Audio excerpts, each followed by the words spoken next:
자, 박원순 서울시장이 광주에 갑니다. 5.18 앞두고 있는 시점이기도 하고 다양한 해석들을 낳고 있거든요. 천 차장께 좀 일정부터 좀 질문을 드려야 되겠네요. 언제 가는 거죠?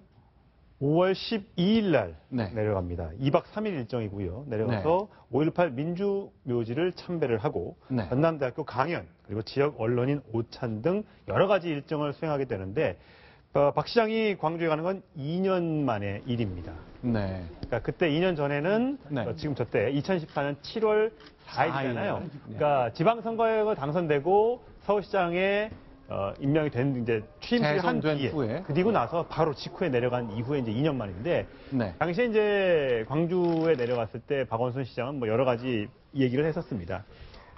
광주는 나한테 굉장히 특별한 곳이다. 네. 광주 항쟁으로 인생에 큰 변화가 있었다.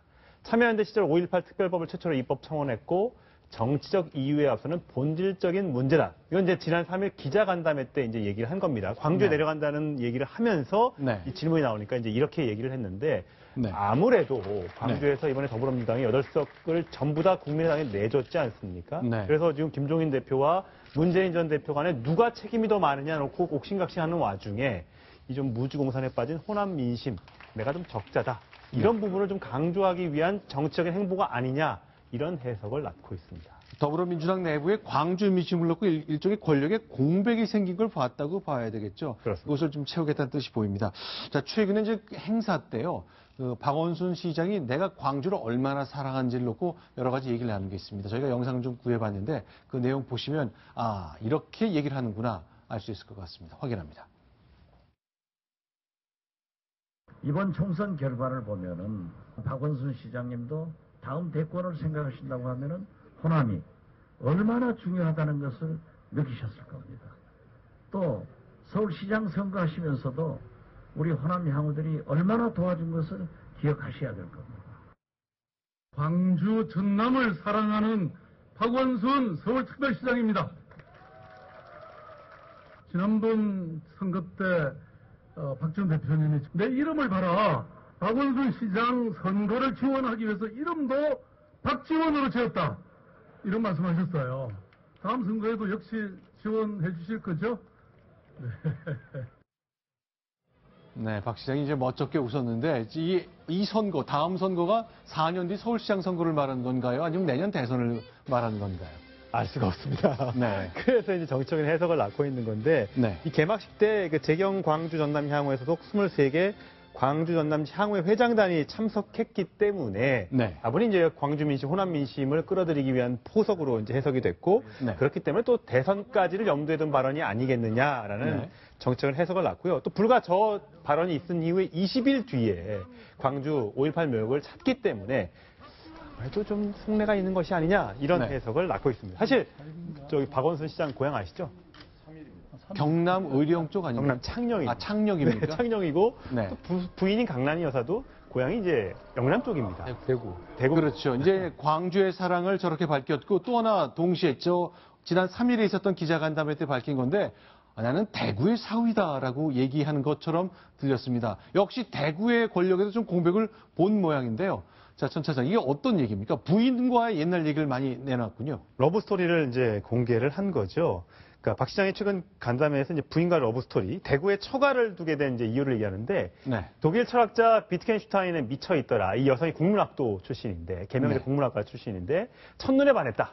싱글이었고 객지에 나와 있었고 본인이죠. 본인이 싱글이었고 객지에 나와 있었고 가을이었고 좋은 사람이었다. 이렇게 얘기를 했습니다.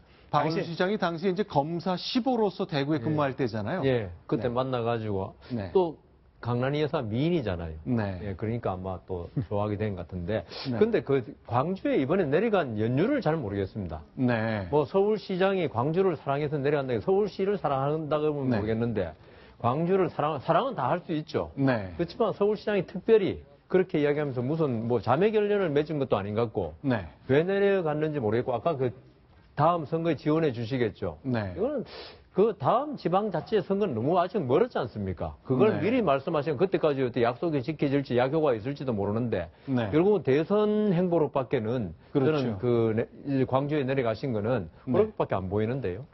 자, 일단 자신의 아내를 어떻게 만났는지 자, 아내는 이렇게 말했다는군요. 내가 아내에게 나는 세상에 매듭을 푸는 사람이 되겠다고 했는데 그 말을 좋아하더라. 그러니 시민운동가의 길을 걷는 내 아내가 된 사람, 인생이 뻔하지 않을 거라 예상했을 거다. 예상하고도 결혼해 줬으니 고맙다. 그런 뜻으로 들리네요. 사실 두 사람은 만난 지 석 달 만에 초고속으로 결혼을 했었는데요. 네.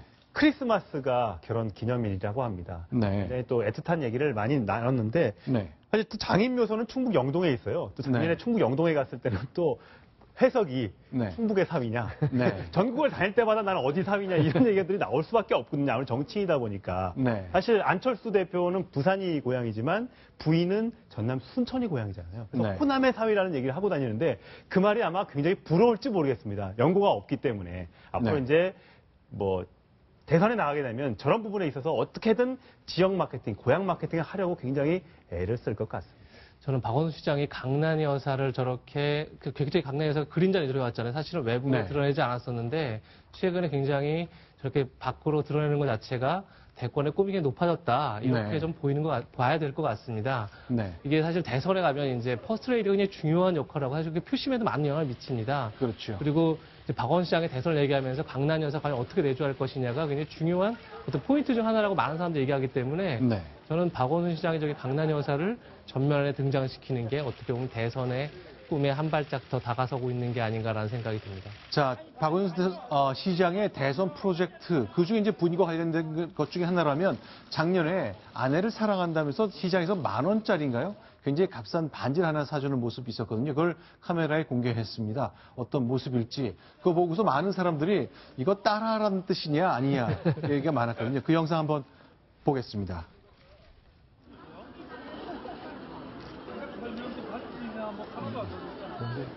근데 요거는 8,000원이고 얘는 10,000원이에요. 아, 그러면 이 정도면 가능하겠다.